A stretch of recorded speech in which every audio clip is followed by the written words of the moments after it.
The hip is one of the more complex things. So when we really look at what we're doing today, we say hip, ankle, or hip, knee, thigh, but it's because everything really, it all runs together.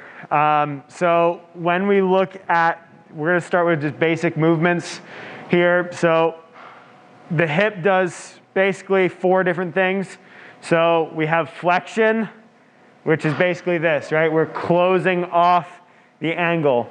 Extension is here. So we are bipedal creatures, so we walk this way. So we're constantly in this state of extension, okay? So when we look at your hip, basically your pelvis, they form 2 basic, like, I'm trying to think of like a good analogy for this. I mean, it's really hard to think like bananas, like 2 bananas that are facing each other, but they basically oscillate with each other. So when we look at your pelvis moves.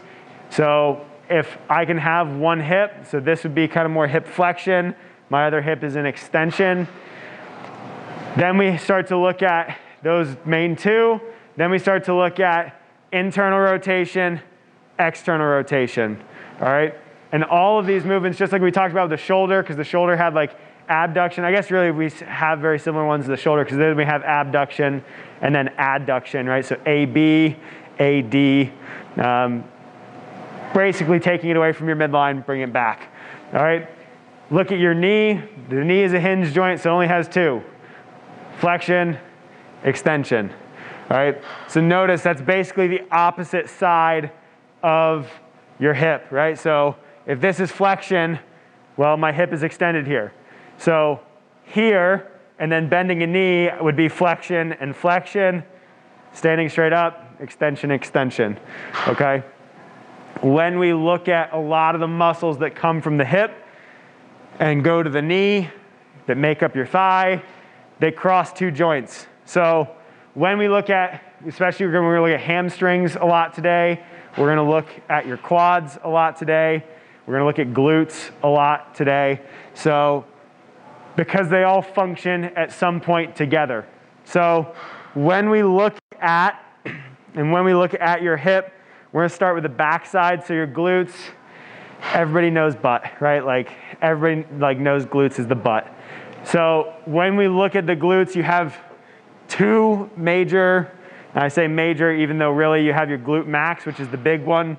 Then you have your glute medius and your glute minimus. The minimus is really small. It sits underneath the glute. When we look at it, when we talked about the spine last week, or 2 weeks ago, right? The glutes force hip extension, okay?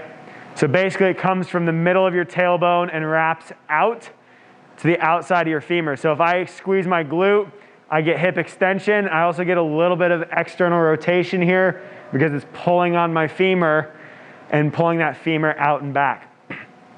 Your glute med, anybody ever, because a lot of your athletes, anybody been told you have IT band syndrome? No? Iliotibial? Yeah. So your IT band attaches to your glute medius, which basically brings your leg out, so abduction.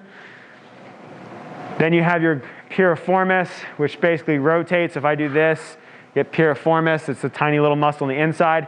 That's actually one that if you kind of sit, like if anybody sits down and notices their, it's like your one foot rotates out to the side, a lot of times that's an indicator of your piriformis being tight. The hamstrings is then what sits kind of and intertwines and laces in with all that. When we look at the hamstrings and the quads, because they're the ones that everybody kind of knows, like, oh, I pulled a hammy, right? Or my quads hurt, my quads are sore, I can't sit down on the toilet because we did squats today or something like that with your team. Being able to understand how these actually end up functioning and how they end up tying in with everything. So your hamstrings start in your hip, and then they cross over that hip joint with your femur and attach at the top of your calf, essentially, right? They attach on your tibial plateau on the back side and the back side of your tibia. So when we look at hamstrings, they're going to do 2 things. They're going to flex the knee, and they're going to extend the hip, right? We talked about our firing pattern when we talked about the spine, glute, hamstring, opposite side, lower back. So the hamstring, we're going to have 2 different ways to tie in the hamstring into how we strengthen them. Then we look at the quad. The quad does the same thing, but at the front. So the quad starts here on your hip, on your pelvis. It runs down to the opposite side. Now, there's pretty simple with this, right? Quad stands for what? Four. Quad, four. Quadriceps, yes. But we have four main muscles. Four main muscles that act for knee extension. So on the outside, we have vastus lateralis. We got vastus medialis oblique, or VMO. That's the one that kind of looks like a teardrop. You have your vastus intermedius and your, I think it's the vastus femoris. Rectus femoris is on the back with your hamstrings, right? Hamstrings, there's 3 of them. They're pretty big. Like I said, knee extension, knee flexion. So the hamstrings, membranosus. If you look at if you pull up, and if I'm trying to get it to happen here, if you get like those weird little tendons that you see on the backside of your knee, all right? Yeah, see, Raphael's got them a little bit, right? So you can feel 2 tendons on the backside of your knee. Those are your semitendinosus, semimembranosus. Tendinosus is on the inside. That's the one that pops out a little bit more. Membranosus is on the outside. On the other side, more kind of that's your rectus femoris. Then we start to get into adductors. That's the one that we're actually basically how we do everything becomes very important.